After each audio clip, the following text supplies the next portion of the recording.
Welcome to the Energy Question with David Blackmon. I'm your host, David Blackmon. My very, very special guest today is Congressman Zach Nunn from this great state of Iowa, Republican, who is working on a cybersecurity bill right now, or actually got the language inserted into the NDAA, which is wonderful news for the whole country. Congressman, how are you today?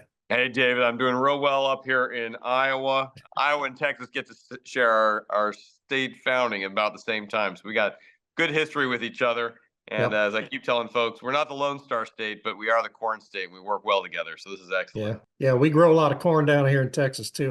My family has a little farm in Goliad that's always corn's been the main crop down there forever. Well, I'll take a Texas ribeye any day. So we pair well together, my friend. Yeah. Well, listen, I appreciate you taking the time to join us. It's always an honor and a privilege having a member of Congress on. And with you in particular, you're a former Director of Cybersecurity at the National Security Council. And of course, you're about to be promoted to a colonel in the Air Force Reserves, correct? Yes, sir. A real privilege to get to serve, now just about 2 decades here in the U.S. Air Force. I switched off active duty. We did some combat tours in Iraq, Afghanistan overflight, most recently commanded a unit off the coast of Russia, flying recon operations, and then switched over from airborne intel to cybersecurity.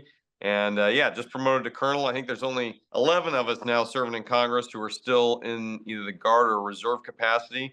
You'll recall after World War II, there was a whole lot of us, but a good common cause. That's right. Well, it is. And that's to me been a kind of a disturbing aspect of how Congress has evolved over the last 25 years. I used to lobby out there in D.C. Back in the 90s and the aughts, and there was a lot more of you then than there are now. And I don't think that's a positive development at all for the country. You're actually part of a caucus there in the House, the Far Country Caucus. Right. Talk about that. Isn't that basically made up mainly of former folks with former military service? Yeah, it's all veterans. It comes from both the House and the Senate, Democrats and Republicans. And, I think this is one of the things I learned in the military, mission focus. When you're out there, whether you're flying combat operations or whether you're down in a foxhole, you want the guy and gal next to you focused on the same mission set. And so we've gotten several of our pieces of legislation through the House and signed into law, but I've done it largely with bipartisan support. Don Davis, another Air Force guy out of North Carolina, he and I work on a lot. We were both named as 2 of the top 10 most bipartisan members of Congress. And I take that as a badge of honor because it means we've been able to actually get bills through for folks focused on mission accomplishment. Things like, taking care of kids. I've got some foster kids, adopted kids, taking care of military veterans, stopping veteran suicide, and also helping with rural housing. These aren't Republican or Democrat issues. These are just important issues for Americans. So we've been able to get those into law in a pretty divided Congress. I salute the Four Country Caucus for helping it. They've also helped us with this Clarity Act that we've just been able to pass to really help address some of the cybersecurity issues we're facing. So talk about that. I know there's a big threat to cybersecurity, particularly where the grid, well, not particularly, but including where the power grid's concerned. And we in Texas, are always on pins and needles about anything related to the power grid. So talk about that element of things. Yeah, and it's frightening for, I think, all Americans right now, the level and capability of the cyber attack coming out of it. Now, I will say the overwhelming majority is still nation state actors, and about 60% of these really focus in on the energy sector here. So Texas is right in the crosshairs of where our adversaries want to get to it. I started off working in the intelligence community for over a decade here as a counterintelligence officer, really understanding how our adversaries were using this, whether it was Russia, Iran, North Korea, and particularly China. And then I served as Director of Cybersecurity on the National Security Council, where we tried to address some of the policy solutions for this. But I will say this, it is a healthy mix of public-private partnership that makes this thing work. And what we've tried to do consistently, the first intro into this, I was briefing the president, and at the time, cyber was still one of these things where does it really matter? And then Iran attacked Saudi Aramco, the largest oil producer in the Middle East, and basically shut them down for over a month. And we saw fuel prices shoot up through the roof because of the potential cascading effect. And immediately, I started doing the presidential daily brief. We had the National Security Council get laser focused on what the threat was coming from cyber on this. So everyone now recognizes the threat. We've got to do our due diligence, not only helping our public-private partners be successful, our states be successful, but really honing in here on where are we most vulnerable in the United States and providing some safeguards for this. So I'm proud to lead as a guy with experience on this, but now I think that I'm serving my first term in Congress. It's really about getting good policy out there that allows for some of the safeguards. Clarity Act is a first step here, particularly when it comes to competing against China in something called blockchain technology. Right.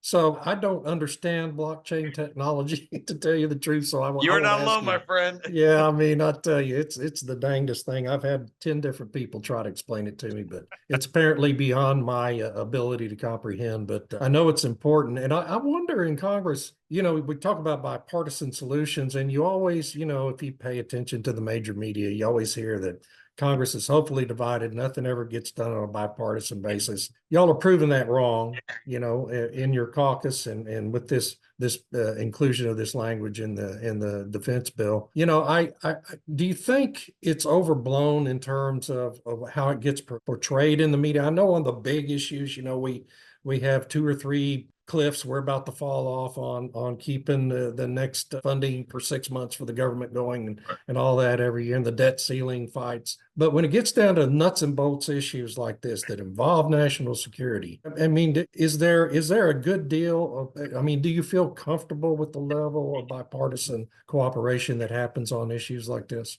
Yeah, David, great question. And it's one of those areas where there are certain things, I'm a fiscal conservative from Des Moines, Iowa. I'm always going to fight for government spending to be less. I'm always going to fight for Americans to keep more of their tax dollars in their pocket. That's how I think we grow the economy. And I'm always going to fight for things that I think are important, like scaling back the size of the federal government and getting it back local. But there are also other areas where I think my Democratic colleagues and I, particularly the military folks, we have a shared common cause here. It's Yeah. national defense. It's protecting our families, and it's making sure that our foreign adversaries don't get to exploit us. So the things that we've done, again, on a bipartisan level that have been successful, sadly, it's not always the things that get reported on 24-hour news networks or got bobbleheads talking on a Sunday morning talk show, but it's things like making sure that veteran suicide, which takes 22 military members' lives every day, Yeah. that we get legislation moved forward. The bill that I co-sponsored, it's called the Corporal Adam Lambert bill, named after a Marine corporal in my district who lost their life to suicide. We've been able to move that forward. I just got it into the NDAA with Democratic support. This is something that's going to help save lives. We're doing the same on tackling fentanyl. You know it well in Texas with the open border. It's a national security crisis. We just rolled up a bunch of guys here in Iowa with 35,000 fentanyl pills. I mean, that's a weapon of mass destruction. That'll wipe out the city of Des Moines. Came right up through I-35, goes right through Texas. We know these are challenges, and there are people on both sides of the aisle who want to offer real solutions to this.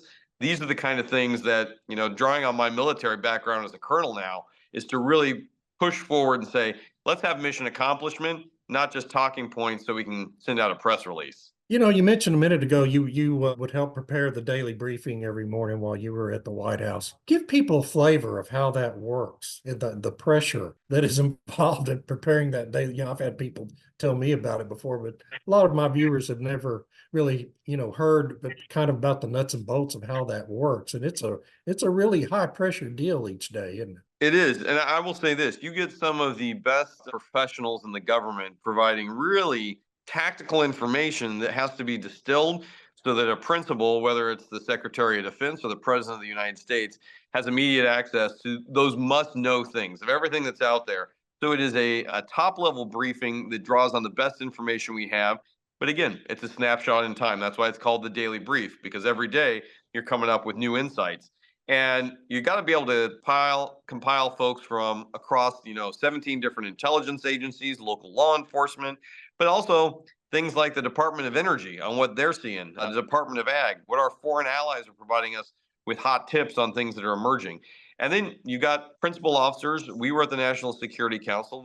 These are the topics which are most relevant. And I will say this, it used to be cybersecurity could barely make the annex of the president's daily read book. Now it's one of those issues that is an everyday issue being tackled, being addressed.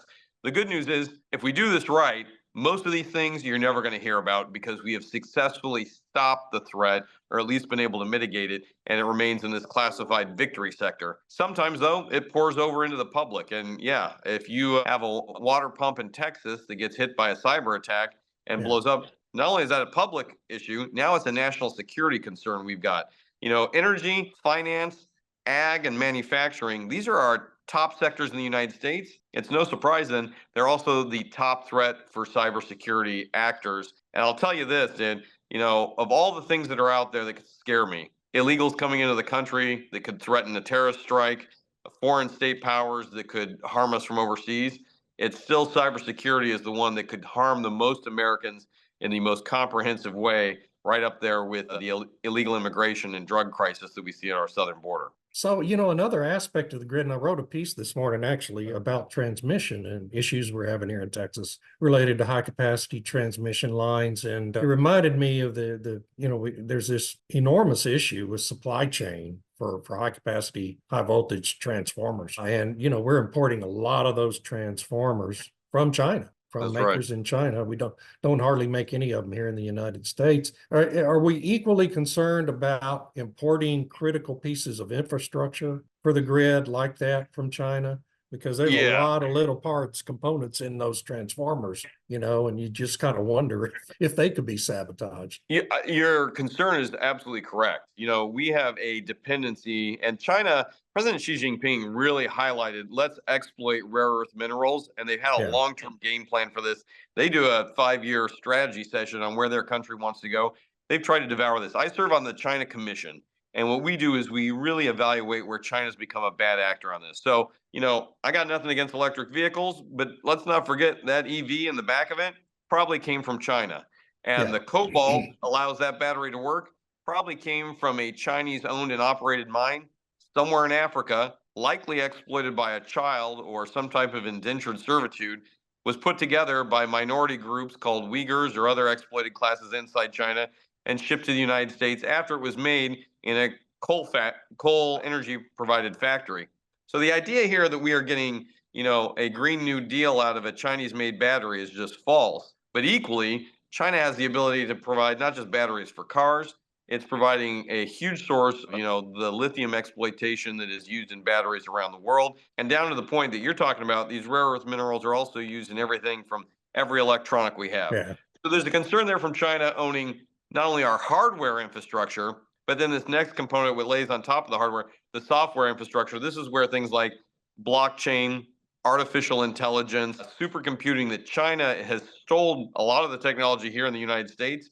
They're manufacturing it on their own. And we saw this with a group called Huawei and ZTE telecommunications companies. They tried to set up shop right there in Texas. Luckily, we were able to shut those guys down. That's one of those victory marks. Yeah. But they wanted to own our our digital highways, as it were, right here in the United States. All of our information flowing right back to Beijing. And so I highlight this as to get people's attention. This is 1,000 times worse than anything that TikTok has done with information going back. The Chinese would literally own the hardware and the software infrastructure of our internet. And David, you and I both know anybody doing operations, this interview right now, all would be contingent on what the Chinese allow us to do. And we cannot be in a situation where our Defense Department, our entities that provide for our national security, are dependent on a foreign actor. And so that's why I've really tried to tee this up as our first line of defense is making sure we're hardening our defense sector and we're having autonomy from not just China, but any other foreign actor. This has to be a made in America solution to protect our national security. Yeah, and we've had, where rare earths are concerned, we've had some good news here recently from major resource discovery, I think in Wyoming, if I'm remembering right. And then also we had this week news about progress on the biggest known resource, which is on the southern coast of Greenland. Yeah. Actually finally making progress after quite a few years of being held up by lack of financing. Do you expect, China has a history of whenever some other country finds a major resource of rare earths to completely cratering the market to prevent them from, coming onto the market. I worry about, China using similar kinds of tactics, to disadvantage these major finds. Is Congress concerned about that? We are very concerned about it, mainly because we've seen it before here in the ag sector. You talked to you and I at the beginning on this, whether it's dumping the ability, and they're doing it through proxies as well, but really dumping things here on the ag sector that craters out our market so they can get market advantage. helping out Brazil in this case to dump corn on U.S. markets, going after advanced manufacturing, dumping it to crush nascent businesses here in America that are trying to do it. Now, the good news is America is a very successful country. We've got great innovators right here, but we also have bountiful resources if we decide to move forward on this. And it's one of the reasons I'm proud being in Congress here. The very first bill I supported and moved across to successful finish was energy independence right here in the US. We have a tactical advantage over China, but we have a strategic advantage over the rest of the world is we can produce our own energy if we take the handcuffs off and actually let it do it. Texas knows this better than anybody else. Stop paying for Russia and Iran to launch terrorist attacks and military operations by buying their oil on the cheap. Let's produce it right here in the United States. The same is true for our manufacturing. And if China wants to move into this, retaliatory trade where they're going to dump and exploit, then we need to be strong enough to be able to stand on our own 2 feet and say, well, then we're going to operate with actors who are loyal allies, who want to have a good trade relationship, not try and manipulate markets for their own domestic advantage. And China's got to come on board with that. We had some leverage over them before. I'm glad we stood up to them when it came to intellectual property theft back under the Trump administration. But now there's a situation here where China is starting to define the rules of the road. And if the United States doesn't stand up to it, we're going to find ourselves really dependent on key elements of what China is pushing our way. Well, you mentioned Russia, and that brings me to another topic. The administration, I believe in bad faith, implemented a pause on permitting new LNG infrastructure here in the United States to export LNG back in January. And the day after, I wrote a piece and pointed out that Vladimir Putin and Russia were likely to be one of the main beneficiaries of that policy because it was going to harm confidence among our trading partners in the U.S.'s ability to provide LNG. And sure enough, come May, Russia's exports into Europe outpaced U.S. LNG for the first time in 2 years. Is there anything Congress can do? First of all, how concerned are you about this? And are there any efforts going on in Congress to try to pressure the administration to lift this crazy policy? Look, this is one of my biggest frustrations with this administration is just no forward thinking on what we are doing for domestic energy here or what we're doing for national security vis-a-vis a bad strategic security decision. We have basically forced our European partners, who are probably most concerned about Russian aggression, to go and literally buy honey from the bear that's about to potentially invade them and make them more and more dependent, both economically as well as energy independence on Russia, when the United States had a surplus opportunity to really grow our domestic market and support one of our best allies. Look, I don't want to be sending taxpayer dollars overseas, but I'm happy to help sell energy to good partners who are ready and need to be able to purchase it. So it's driving up Russia's economy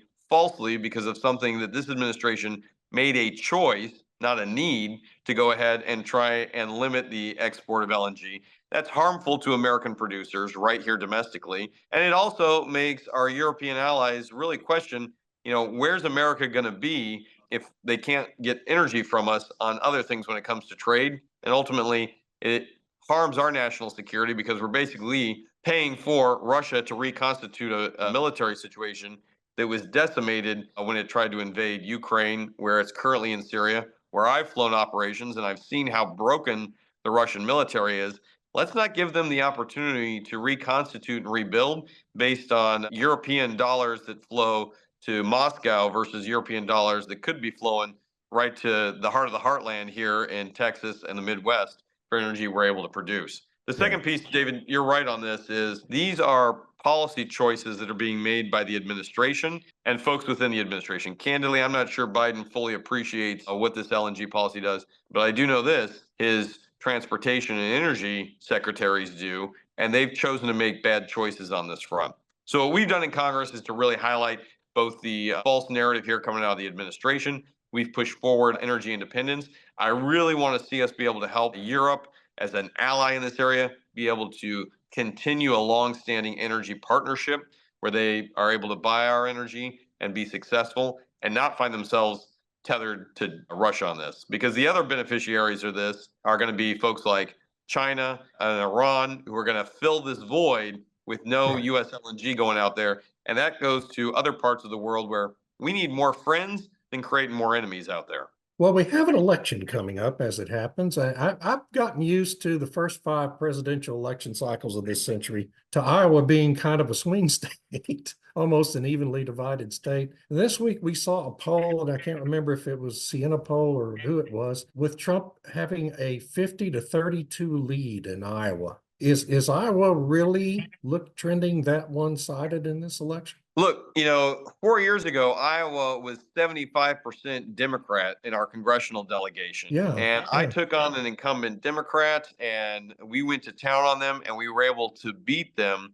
in the midterm of Joe Biden. But we only won by a small fraction, about Yeah. 2,000 votes out of, just a massive. I've got 750,000 bosses here in Iowa. That's a good thing. But I mean, this is a tiny, tiny election. So Iowa continues to be a swing state, but that also means it's a great bellwether for the entire country. If in Iowa we are seeing the enthusiasm gap just continue to split, where folks are excited to bring back Donald Trump, who when he left office, gas here in Iowa was $1.63. Now it's over $3. I've got 6 kids, including our 2 adopted. A pound of bacon, it's a lot more. A gallon of gas, by the end of it, every year I'm spending $15,000 more than I was under the Trump years, and that's impacting my family. National security is worse. We got 8 million illegal immigrants in the country. People, who may have been tired of Trump are now looking at Biden and saying he's made every problem much, much worse.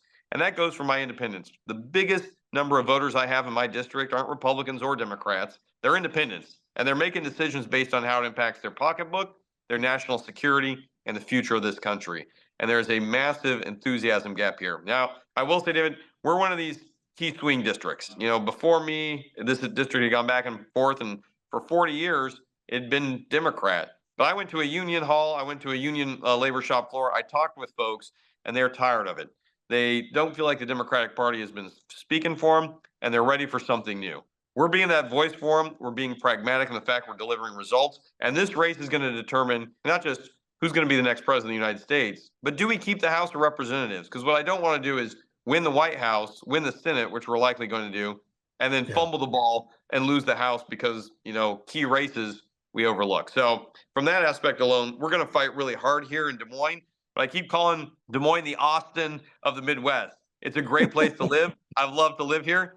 But when folks from California and New York move to places like Austin, Des Moines, they kind of forget the reasons they left California and New York. So we want to hold these really good hometown seats so that we can have pragmatic solutions in Washington, but also make sure that we're not running away with some of this progressive stuff that has just really harmed our country, our energy policy, and our national security. Yeah, in Texas, we have, I'm not sure who's paying for them, but there's billboards all over the state that warn California immigrants that say, don't California our Texas. So That's maybe, right. That's yeah, right. Happy to have them, but yeah, remember the reasons you left. That's exactly right.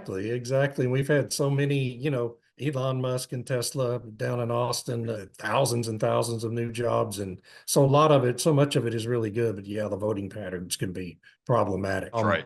That's right. Congressman, I can't thank you enough for taking the time today. I know you're incredibly busy. You always are. And I wish you the best of luck. I hope you get reelected for a second term and are able to hold that seat for as long as you want to. Well, I'm humbled. As long as the voters will have me, we'll keep working hard, David. At this, I just want to say thank you very much to you, to your membership here. Reach out to us with good ideas. What I will say is every bill that we have been able to pass, and we're over a dozen now as a freshman, it's pretty rare, is because good people have reached out to us and said, hey, there's a challenge here and we need help. And my focus, again, being a military guy, is mission accomplishment means being able to deliver something back to people at the end of the day who elected us to be here. So I appreciate it, brother. Thank you. Thank you. And we'll put up all of your contact information, your office's contact information in the show notes to this. And what is the best way for someone to get in touch with your office? Is it via the phone? Do you prefer email? What is the best way to do it?